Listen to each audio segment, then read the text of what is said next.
कथा होती है, प्रतिवर्ष होती ना महाराज, है ना। अब हाँ, एक और बात बता दूं कि मेरे प्रश्न पूछने की आदत ज्यादा है।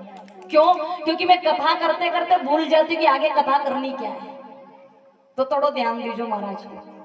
अच्छा बताओ कि श्रीमद् भागवत कथा लिखी किसने, किसने कही और किसने लिखी महाराज? इसके रचयिता कौन है श्रीमद् भागवत कथा की? प्रतिवर्ष अगर सुनते हो तो महाराज जी ने तो बताया होगा, ऐसा हो नहीं सकता कि नहीं बताया। वेद व्यास जी महाराज ने। किसने लिखी है? वेद व्यास जी महाराज ने। तो श्रीमद् भागवत कथा के रचयिता कौन है महाराज? वेद व्यास जी महाराज, है ना। तो आओ महाराज, वेद व्यास जी महाराज ने श्रीमद् भागवत कथा का पहला श्लोक लिखा।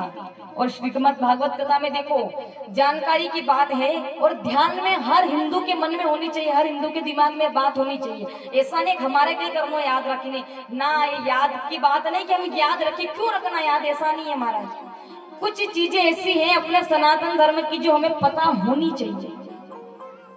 तो श्रीमद् भागवत कथा की भी कुछ बातें हैं जो आपको बता दूं, कल पूछूंगी वापस से। सबसे पहले तो श्रीमद् भागवत कथा वेद व्यास जी महाराज ने लिखी है ना। उसके बाद श्रीमद् भागवत कथा में 12 स्कंद होते हैं। कितने स्कंद होते हैं श्रीमद् भागवत कथा में? 12 स्कंद होते हैं। 335 अध्याय होते हैं। कितने अध्याय? 335 अध्याय होते हैं। 18,000 श्लोक होते हैं। कितने श्लोक है श्रीमद् भागवत कथा में? 18,000।